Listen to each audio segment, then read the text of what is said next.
یعنی عرض یہ کرنا چاہ رہا ہوں اس کو 2 حصوں میں تقسیم کر لو گے تب بھی یہ کام چلے گا. اور اگلے دن بھی صبح روزہ رکھنا ہے, ایام 20 کے روزے رکھنے ہیں.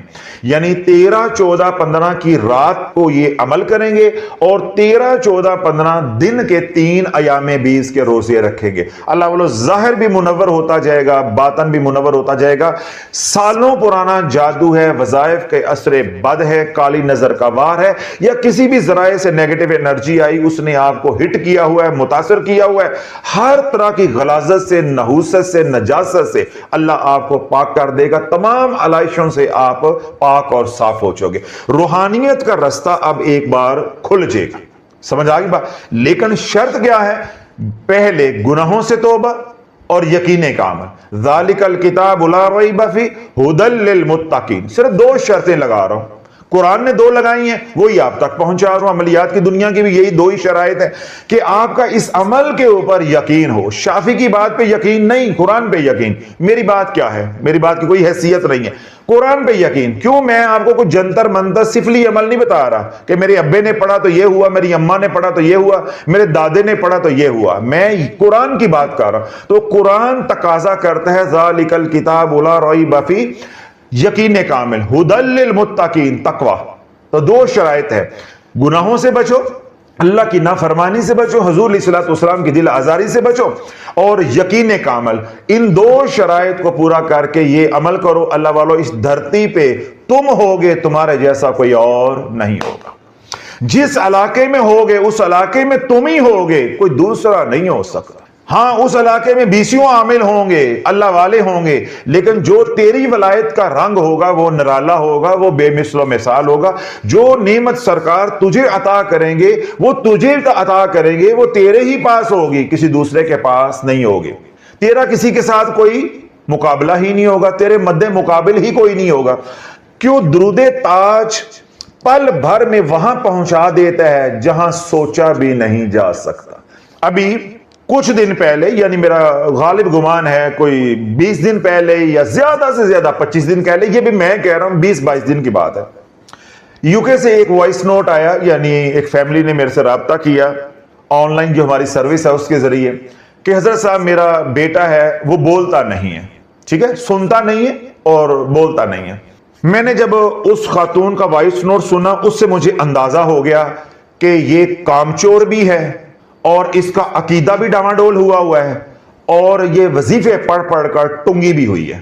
یہ باتیں اس نے مجھے کہیں نہیں ہے, لیکن الحمدللہ حضور علیہ الصلوۃ والسلام کے فیضان سے میں نے سارا اس کو سکین کر لیا. میں نے عمل ہی ایک بتایا کہ میں نے کہا آپ نے درود تاج پڑھنا. یہ آج کل کی بات بتا رہا ہوں. درود تاج آپ نے پڑھنا ہے 41 بار روزانہ. پڑھ کے بچے کو دم کرو, پانی پہ دم کر کے بچے کو پلاؤ, میرا رب اپنے محبوب کا معجزہ رونما کر دے گا. اس اعتبار کو ان کی والدہ اور ان کی بہن میرے پاس آئی کہ جی وہ درود پاک کی تعداد میں کوئی کمی کر دیں, وہ یوں کر دیں, وہ فلاں کر دیں, اب بچہ بہتر ہے, یہ ہے وہ. انہوں نے میرے سے کچھ باتیں کی, لیکن میرا دل مطمئن نہیں ہوا.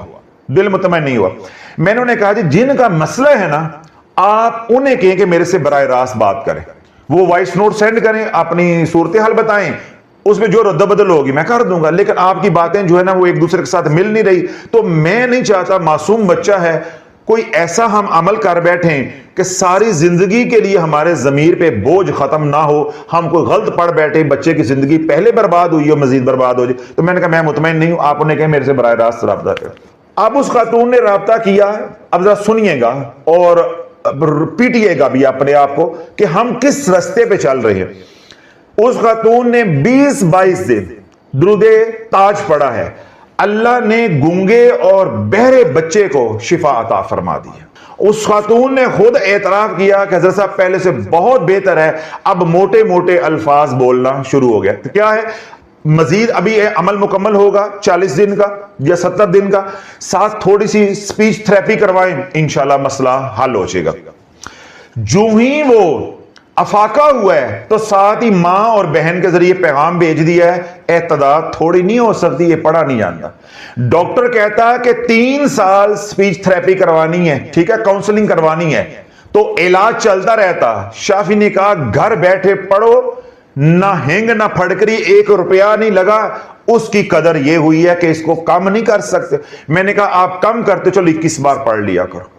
اب 21 بار پہ بھی اصرار ہے اور کم نہیں ہو سکتا۔ یہ ہے اللہ والو ہمارے اوپر پھٹکار۔ میں نے کیا کہا کہ جس کو حضور کی غلامی نہیں ملنی، نہ وہ سورہ مزمل پڑھ سکتا ہے، نہ وہ درود تاج پڑھ سکتا ہے، اور نہ وہ درود ابراہیم پڑھ سکتا ہے۔ درود تامہ خاص طور پہ وہ بالکل نہیں پڑھ سکتا۔ یہ نشانیاں ہیں جو ہمارے بزرگوں نے ہمیں بتائی، اور آج ہم مسند پہ بیٹھ کے ان کی پڑتال کر رہے ہیں۔ ہمارے بزرگوں نے صحیح کہا ہے، ہم کراس چیک کر رہے ہیں اور حق کہا ہے۔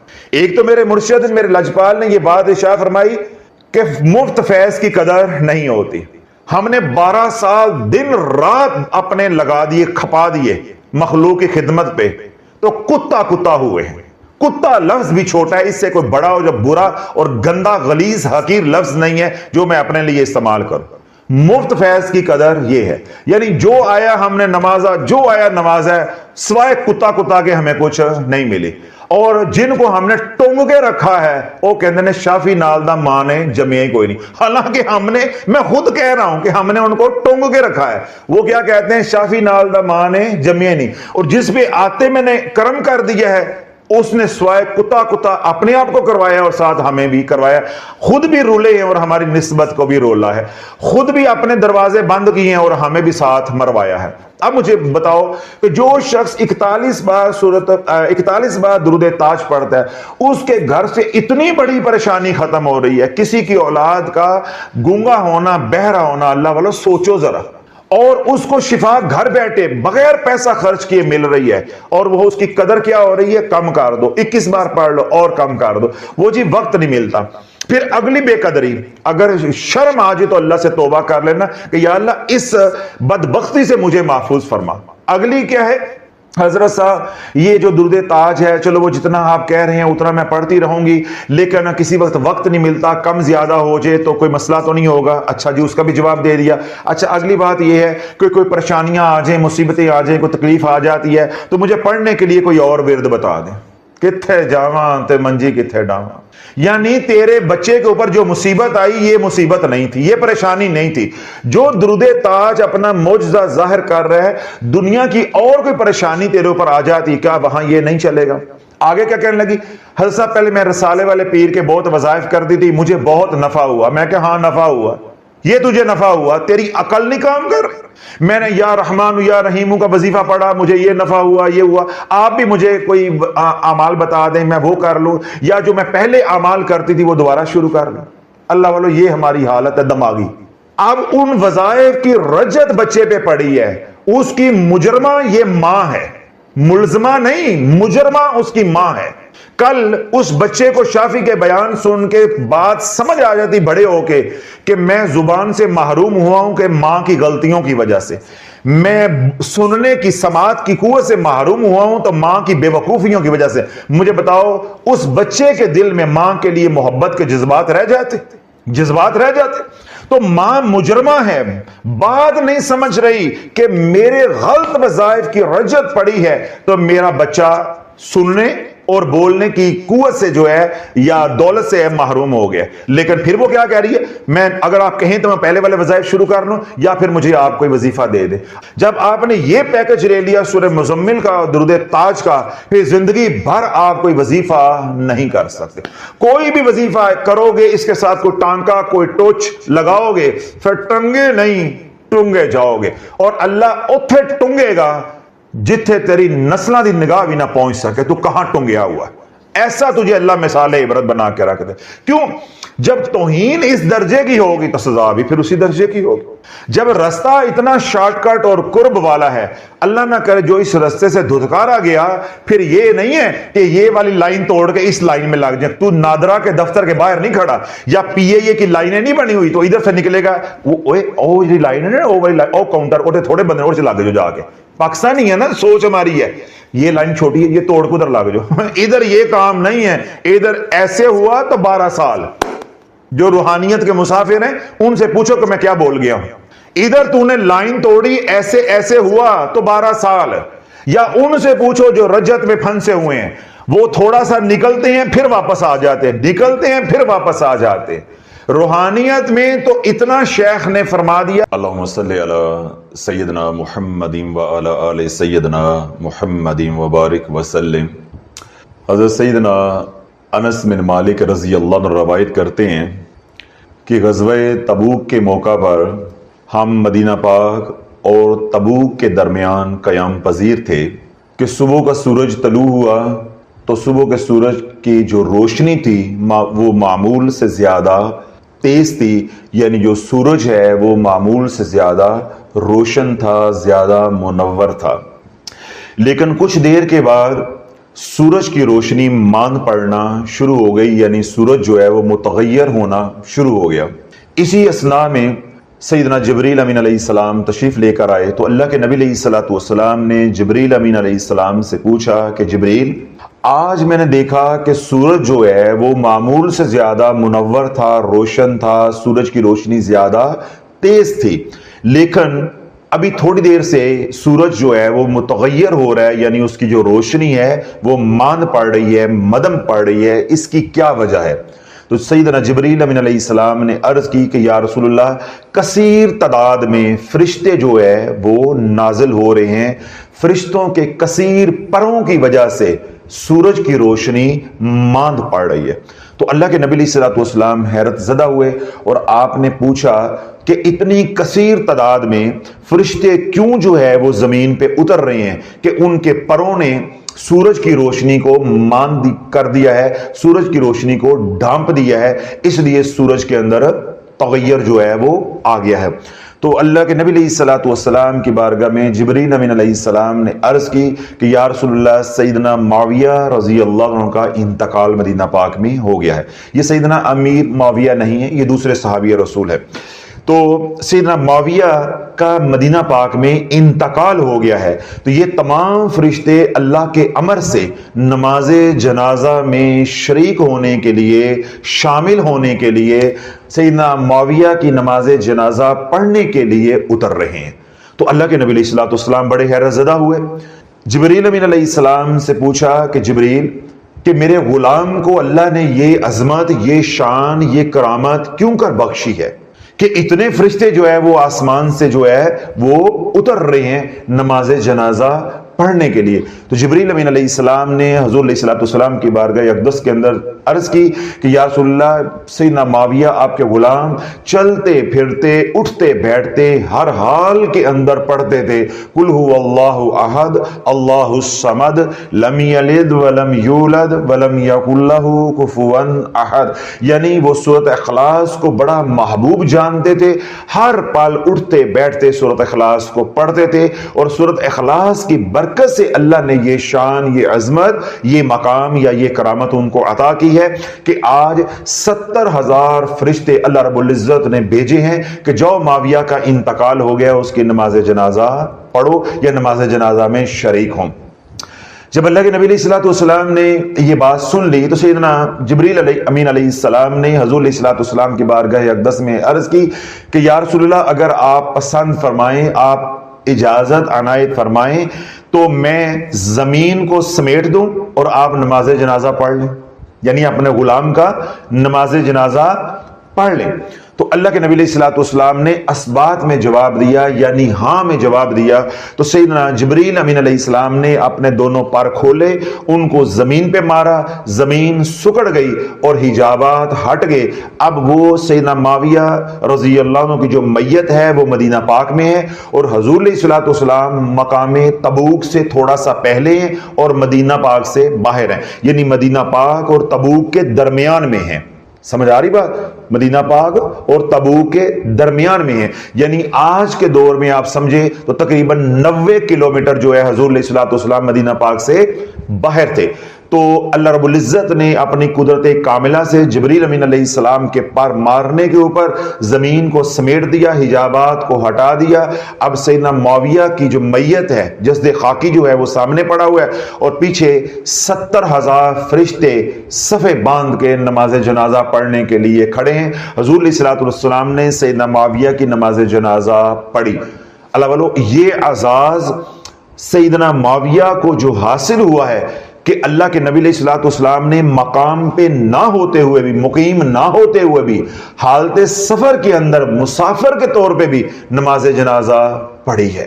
اور پھر دوسرا اعزاز اللہ رب العزت نے کیا دیا ہے کہ اللہ نے فرشتوں کو اتارا ہے کہ جاؤ میرے معاویہ کا، میرے محبوب کے غلام کا انتقال ہو گیا ہے، اس کی نماز جنازہ جا کر پڑھو۔ تو یہ سب انعامات یا یہ سب مقامات یا یہ عظمت جو ہے یہ کس کی بدولت ملی ہے؟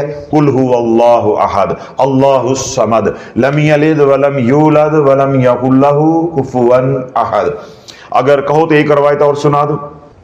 حضور علیہ الصلوۃ والسلام مدینہ پاک سے باہر تشریف فرما ہے، یعنی شہر نبی جو ہے مدینہ المنورہ جو ہے اس سے باہر جو ہے وہ تشریف فرما ہے۔ ایک نماز جنازہ، ایک میت جو ہے وہ گزری، یعنی جنازہ جو ہے وہ گزرا، تو جو جنازے کے لواحقین تھے وہ دوڑے حضور علیہ الصلوۃ والسلام کی بارگاہ اقدس میں آئے اور آ کر عرض کی کہ یا رسول اللہ نماز جنازہ تو پڑھا دیں۔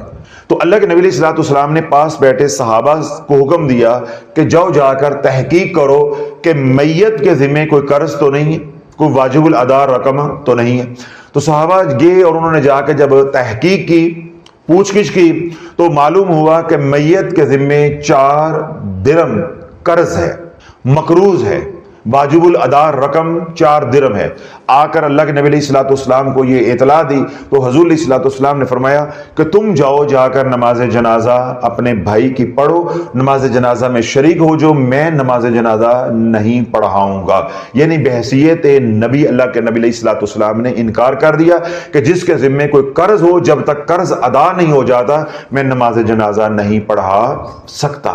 جب اللہ کے نبی علیہ الصلوۃ والسلام نے نماز جنازہ پڑھانے سے انکار کر دیا تو اللہ والو فوراً جبریل امین علیہ السلام حضور علیہ الصلوۃ والسلام کی بارگاہ اقدس میں حاضر ہوئے اور آ کر عرض کی کہ یا رسول اللہ رب نے سلام بھیجا ہے، سلام قبول فرمائیں اور نماز جنازہ پڑھانے کی تیاری کریں۔ اللہ کیا فرما رہا ہے کہ نماز جنازہ پڑھانے کی آپ تیاری کریں اور اعلان کر دیں کہ جو اس نماز جنازہ میں شریک ہوگا میں اس کو بھی بخش دوں گا، اس کے گناہوں کو بھی معاف کر دوں گا۔ یا رسول اللہ اس میت کے ذمے جو 4 درم قرض تھا اللہ نے مجھے حکم دیا ہے میں وہ ادا کر آیا ہوں، اب اس میت کے ذمے کوئی رقم واجب الادا نہیں ہے، اس لیے آپ اٹھیے، تیاری کیجئے اور نماز جنازہ پڑھائیں اور آپ کے غلام بھی اس میں جو ہے وہ شرکت کریں، یعنی نماز جنازہ پڑھیں اور آپ یہ اعلان کر دیں، یہ بشارت دے دیں اپنے غلاموں کو کہ جو اس نماز جنازہ میں شریک ہوگا اللہ اس کے گناہوں کو معاف فرما دے گا۔ حضور علیہ الصلوۃ والسلام کملی والے حیرت زدہ ہوئے، اللہ کے نبی علیہ الصلوۃ والسلام نے پوچھا کہ جبریل یہ مقام اس کو کیسے مل گیا؟ تو جبریل امین علیہ السلام نے عرض کی کہ یا رسول اللہ یہ روزانہ 100 بار قل هو اللہ احد اللہ الصمد لم یلد ولم یولد ولم یکن لہ کفوا احد، یعنی 100 بار روزانہ یہ سورۃ اخلاص پڑھتا تھا۔ یہ وہ سورت ہے جس میں رب کی توحید کو بیان کیا گیا ہے، اللہ کی صفات کو بیان کیا گیا، اللہ کی تعریف و توصیف اس کے اندر ہے، اللہ کی الوہیت ربوبیت کا ذکر اس کے اندر ہے، اس لیے اللہ رب العزت کو یہ اب صورت بہت محبوب ہے۔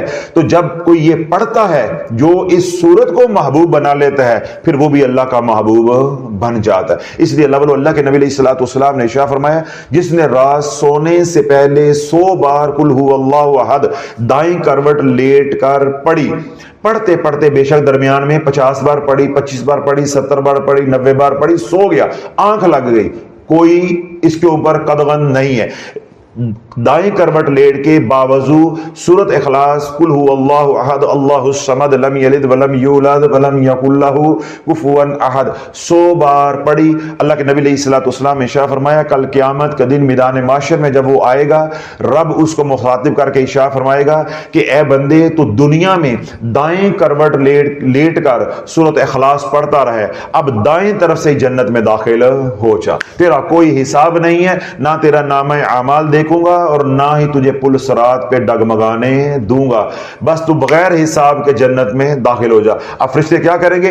اپنے پروں پہ بٹھائیں گے، پل صراط اس کو پار لگائیں گے اور جنت میں داخل کر دیں گے۔ یہ انعام کس کے لیے ہے؟ جو رات سونے سے پہلے 100 مرتبہ قل هو اللہ احد اللہ الصمد لم یلد ولم یولد ولم یکن لہ کفوا احد ہر بار بسم اللہ شریف کے ساتھ پڑھے گا، اس کو یہ انعام ملے گا۔ اب یہ احادیث کی روشنی روشنی کے اندر جو سورۃ اخلاص کی فضیلت ہے وہ میں نے بیان کر دی ہے۔ یہ کسی بابے کا، کسی ملنگ کا، کسی رسالے کا، کسی کتاب کا عمل نہیں ہے کہ میں جھوٹے فضائل جو ہے اس کے پاؤں باندھ کے بیان کروں تاکہ آپ یہ عمل کرنے پہ تیار ہو جائے۔ اب یہاں تک بات سمجھ آ گئی۔ اب اللہ رمضان مبارک کی مبارک گھڑیاں ہیں، گھر میں مالی تنگ دستی ہے، گھر میں جادو ہے یا قرض ہے، اس نے آپ کو اتنا جکڑ لیا ہوا ہے کہ کوئی قرض اترنے کے اسباب پیدا نہیں ہو رہے، بیٹیوں کی شادیاں کرنی ہیں، وقت آ گیا ہے، کوئی اسباب نہیں ہے، یا وقت طے ہو گیا ہوا ہے، تاریخ طے ہو گئی ہوئی ہے، لیکن جہیز کے لیے، کھانے کے لیے، انتظامات کے لیے روکڑا نہیں ہے، کوئی رقم نہیں ہے۔ گھر میں جادو ہے، وہ نہیں ٹوٹتا، جادو ٹوٹتا ہے پھر جادو ہو جاتا ہے، بندش کھلتی ہے پھر بندش لگ جاتی ہے۔ گھر سے بیماریاں نہیں نکلتی، ایک بیمار جب اٹھتا ہے تو دوسرا بیمار ہو جاتا ہے یا دوسرا بستر پہ لیٹ جاتا ہے۔ اس طرح گھر کے اندر لڑائی جھگڑے ہیں، فساد ہے، یا نظر بد ہے وہ کھائے جا رہی ہے، یا باہر کے معاملات ہیں، کاروبار کے معاملات ہیں وہ بگڑے ہوئے ہیں، یا گھر کے معاملات ہیں وہ ٹھیک نہیں ہیں، کسی طرح کے مسئلے نے آپ کو پریشان کیا ہوا، جس طرح بیٹیوں کے مسائل ہوتے ہیں، اولاد کے مسائل ہوتے ہیں، لڑکوں کے مسائل ہوتے ہیں، ان کے روزگار کے مسائل ہوتے ہیں، کسی طرح کے مسئلے نے اللہ والو آپ کو جکڑا ہوا ہے، تو میں نے تھوڑے دن پہلے بیان کے اندر اس راز کو فاش کیا تھا، آپ حضرات تک اس بات کو پہنچایا تھا کہ سلسلہ عالیہ چشتیہ کی جو ولایت ہے وہ سورۃ اخلاص کے زیر اثر چلتی ہے۔ یعنی سلسلہ عالیہ چشتیہ کے جتنے بھی بزرگان چلے آ رہے ہیں آج تک، ان کا جو فیضان ہے یا ان کی ولایت کا جو اثر ہے یا ان کی ولایت کا جو نور ہے وہ سارے کا سارا فیضان ہے سورۃ اخلاص کا۔ کیوں کہ جو سلسلہ علیہ چشتیہ کی جو ولایت ہے وہ زیر اثر ہے سورۃ اخلاص کے، قل هو اللہ احد اللہ الصمد لم یلد ولم یولد ولم یکن لہ کفوا احد۔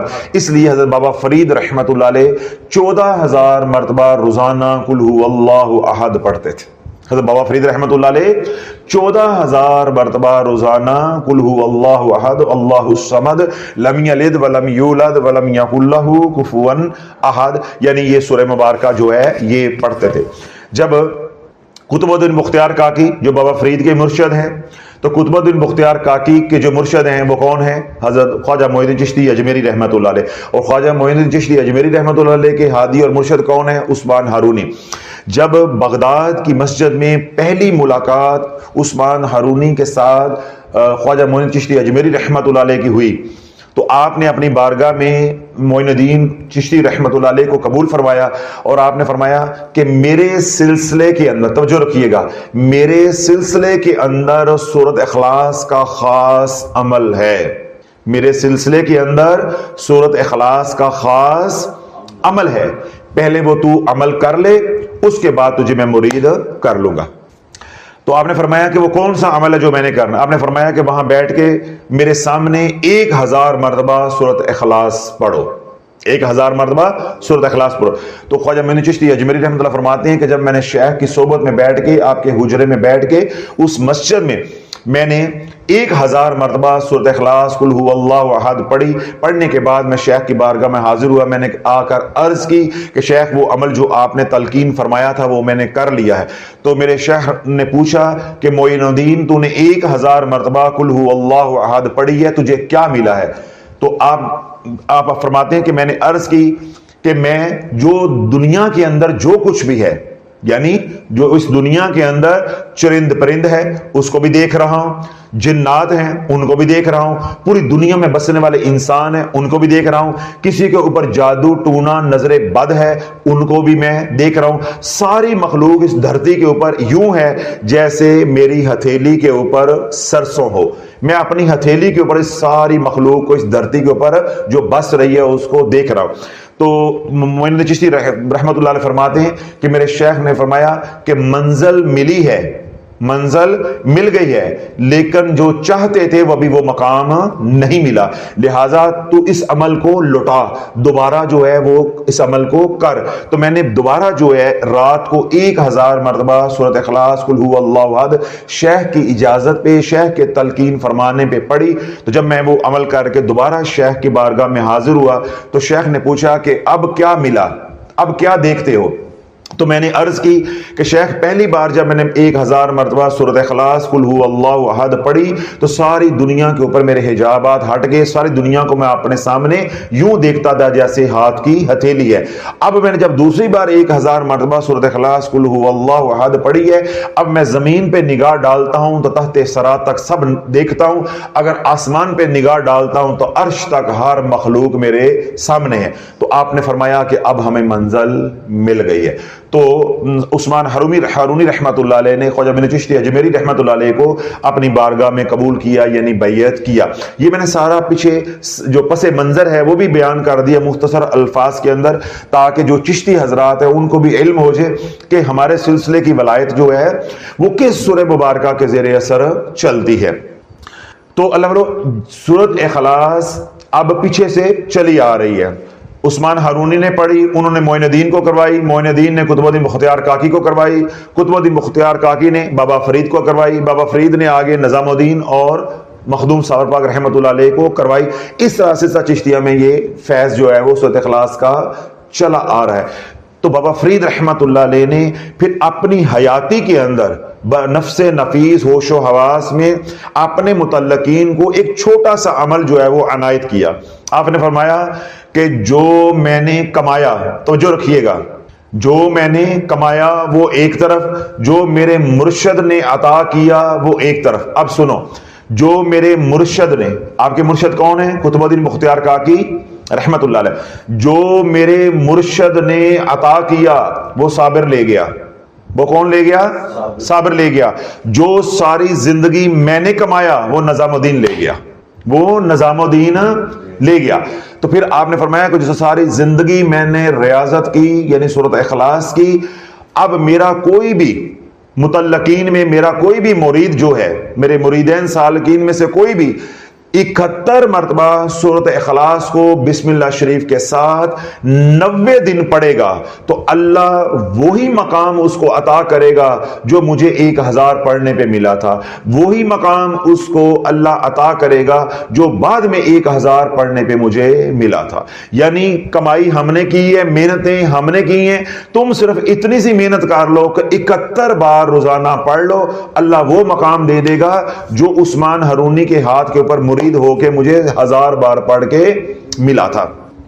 پھر آپ نے اس کا طریقہ بتایا ہے کہ 71 مرتبہ سورۃ اخلاص روزانہ بسم اللہ شریف کے ساتھ پڑھنی ہے، اور اول و آخر 71 بار ہی جو ہے وہ درود پاک پڑھنا ہے۔ اگر درود ابراہیم پڑھ لیں تو سب سے بہتر ہے اور سب سے افضل ہے، اور اگر درود ابراہیم وقت کی قلت ہو نہ پڑھا جا سکے تو کوئی ایک درود پاک جو ہے وہ مختص کر لے، اس کو مخصوص کر لیں، وہ پھر آپ نے روزانہ پڑھنا ہے۔ روزانہ نیا درود پاک نہیں پڑھنا، یعنی یہ نہیں کرنا کہ روزانہ کبھی کوئی درود پاک اور کبھی کوئی درود پاک۔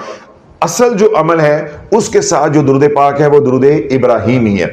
تو 71 مرتبہ درود ابراہیم اول، 71 مرتبہ درود ابراہیم آخر پہ پڑھیں گے، اور درمیان میں 71 مرتبہ آپ سورۃ اخلاص قل هو اللہ احد اللہ الصمد لم یلد ولم یولد ولم یکن لہ کفوا احد یہ پڑھیں گے۔ 90 دن کا یہ عمل ہے۔ جگہ کا تعین کر لینا ہے، ایک جگہ پہ بیٹھ کے پڑھنا ہے، اور ایک وقت کا تعین کر لینا ہے، جگہ اور وقت ایک ہو، 90 دن بغیر ناگے کے پڑھو گے۔ تو بابا فرید رحمت اللہ فرماتے ہیں اس عمل کی قیامت تک آنے والے ہر میرے چاہنے والے کو اجازت ہے، جب یہ تم عمل مکمل کر لو گے تو ہر چیز تمہیں یوں نظر آئے گی جیسے تمہارے سامنے، تمہاری آنکھوں کے سامنے اپنے ہاتھ کی ہتھیلی ہے۔ سب کچھ ہوگا، چرند پرند کو تم دیکھو گے، جنات کو تم دیکھو گے، کسی کے اوپر نگاہ ڈالو گے تمہیں معلوم ہو جائے گا کہ اس کو جادو ہوا ہے کہ نہیں ہوا، یا اس کو کالی نظر نے کھایا ہے یا نہیں کھایا، یا جو تعویذات ہیں جادو ہے وہ کہاں پہ دفن کیا گیا ہے۔ جو اللہ سے معلوم کرنا چاہو گے رات کو یہ پڑھ کے سو جاؤ گے، اللہ خواب میں سب کچھ تمہیں دکھا دے گا۔ جو اس کی پھر ریاضت بڑھتی جائے گی، حجابات ہٹتے جائیں گے، پھر ظاہری آنکھوں سے بھی تمہیں نظر آتا جائے گا۔ تو اللہ نے اس عمل کی اجازت حضرت بابا فرید رحمت اللہ علیہ نے دی ہے، میں صرف محض آپ تک اس عمل کو پہنچا رہا ہوں۔ تو آپ میں سے وہ تمام حضرات جو مالی تنگ دستی کا شکار ہیں، گھریلو لڑائی جھگڑوں کی وجہ سے پریشان ہیں، بیٹیوں کے رشتوں کی وجہ سے پریشان ہیں، بیماریوں کی وجہ سے پریشان ہیں، جادو کی وجہ سے پریشان ہیں، کہتے ہیں جی بار بار جادو ہو جاتا ہے، تو اللہ والو ایک کڑوی گولی نگل لو، پی کاٹ لو، 90 دن کا یہ عمل ہے، ایک وقت کا جو ہے وہ تعین کر لو، ایک جگہ کا تعین کر لیں، وہاں بیٹھ کے 90 دن 3 مہینے آپ نے سورۃ اخلاص قل هو اللہ احد اللہ الصمد لم یلد ولم یولد ولم یکن لہ کفوا احد، اگر آپ درود ابراہیم کے بجائے کوئی چھوٹا درود پاک پڑھ لیتے ہیں تو اللہ والو یہ کل جو ہے صرف 10 منٹ کا 15 منٹ کا عمل ہے، 10 منٹ درود پاک پڑھنے پہ لگیں گے اور 5 منٹ آپ کے لگیں گے سورۃ اخلاص پڑھنے پہ، 15 منٹ کا کل عمل ہے۔ اور اگر آپ درود ابراہیم کے ساتھ پڑھتے ہیں جیسے بابا فرید رحمۃ اللہ علیہ نے تلقین فرمایا تو پھر نفع بھی زیادہ ہوگا، تو پھر لگے گے آپ کے 25 منٹ، کتنے لگے گے 25 منٹ، 71 بار 10 منٹ میں آپ درود پاک پڑھو گے، پھر 71 بار آپ 10 منٹ میں درود پاک پڑھو گے، 5 منٹ درمیان میں سورۃ اخلاص پڑھو گے، اور اگر تھوڑی سی رفتار کم ہے تو آدھے گھنٹے کا عمل ہے، آدھے گھنٹے کا ایک عمل کر لو، ساری مصیبتوں سے جان چھوٹ جائے گی، رزق کی بندش ہے تو دور ہو جائے گی، صحت کی بندش ہے تو دور ہو جائے گی، روحانی بندش لگی ہے تو وہ دور ہو جائے گی، رجت نے آپ کو کھپایا ہے، مارا ہے، رجت میں پھنس چک گئے ہیں، ابھی رجت کے آثار نمودار ہو رہے ہیں، تو یہ اتنے عمل کے ساتھ اس کا بھی علاج ممکن ہے، اس کا بھی علاج جو ہے وہ ہو جائے گا۔ اس طرح بیٹیوں کے رشتے نہیں ہو رہے تو یہ عمل جو ہے بیٹیاں بھی کریں، والدین بھی جو وہ کر سکتے ہیں، بیٹوں کے روزگار کا مسئلہ ہے تو بیٹے بھی یہ عمل کریں، ان کے والد